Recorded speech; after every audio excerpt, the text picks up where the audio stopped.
I look forward to being able to congratulate more young families on the ability to buy their own homes. Unfortunately, it's nice to be in the House, but it would be nice for them to be in a home. But unfortunately, house prices have doubled under this government's policies. In fact, the share of the average Canadian's paycheck needed to pay the average monthly bill on housing has gone from 32% to 50%. The government's solution to raise paycheck taxes and gas taxes and other taxes. Won't they cancel those tax hikes so Canadians can pay their... Honourable Deputy Prime Minister. Mr. Speaker, we've just heard EI premiums mentioned, and so I want you to guess what EI premiums were in 2015. $1.88. And guess who was the minister in charge? The current Conservative leader. Now guess what EI premiums will be next year? $1.63. That is 25 cents lower. So the leader of the official opposition needs to tell Canadians, was he misguided then, or is he misguided now? Honourable Leader of the Opposition. Neither, Mr. Speaker. Guess what Canadians paid in 2015 in EI if they earned $60,000 in 2015? $930. Guess what they pay now? $948. That is an increase. Furthermore, if you look at total payroll taxes, they've gone from $3,400 to $4,100 under this government.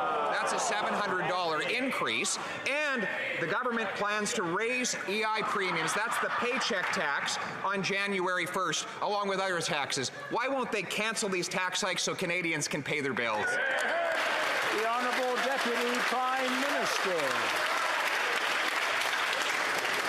Mr. Speaker, I would like to remind the Leader of the official opposition of something he should have figured out when he was the responsible minister. The CPP and EI contributions every working Canadian makes are how we all pay for our retirement and how we create a safety net for every Canadian in case we lose our jobs. These contributions do not go into general government revenue. At a time of global economic uncertainty, it is the height of irresponsibility for the Conservatives to suggest that we as a country stop putting money away for our retirement. The Honourable Leader of the Opposition.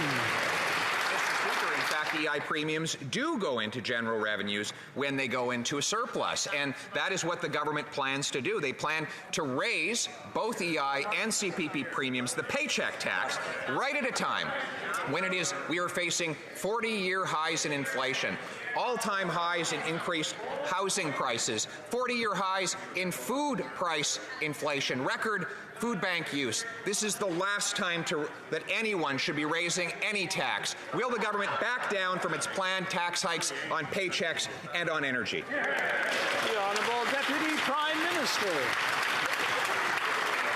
Mr. Speaker, when it comes to the economy, expectations matter.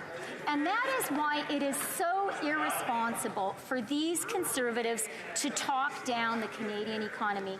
Yes, things are hard right now, but Canada is better positioned than any country in the world. We have the strongest economic growth and the lowest deficit in the G7. Employment is at historic highs. Inflation is lower in Canada than the US, the UK, and the Eurozone, and it has now come down for 2 months in a row. We'll get through these tough times together. The Honourable Leader of the Opposition. Well, now the Liberals would have Canadians believe that they've never had it so good. Well, I guess if you're jetting around the world singing songs in a beautiful lobby, then that might be true. But if you are the 30-year-old stuck living in your parents' basements because the Liberals have doubled housing prices, you might disagree. If you can't fill up your tank with the gas, you might disagree. If you're among the 4 and 5 families that have cut their diets because they can't afford food, you might disagree. And the last thing you would want is a tax hike on your paycheck and on your energy use. Will the Liberals therefore cancel those tax hikes? The Honourable Deputy Prime Minister.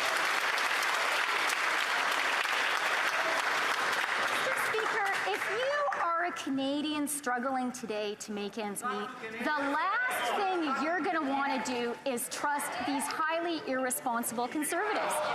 After all, just this spring, their new leader leader described crypto as, quote, a way to opt out of inflation. Since then, Bitcoin has crashed by 56%. A Canadian who invested in Bitcoin, according to the reckless advice of this new leader, would have seen her life savings destroyed. That's irresponsible, and Canadians are smart enough to know it.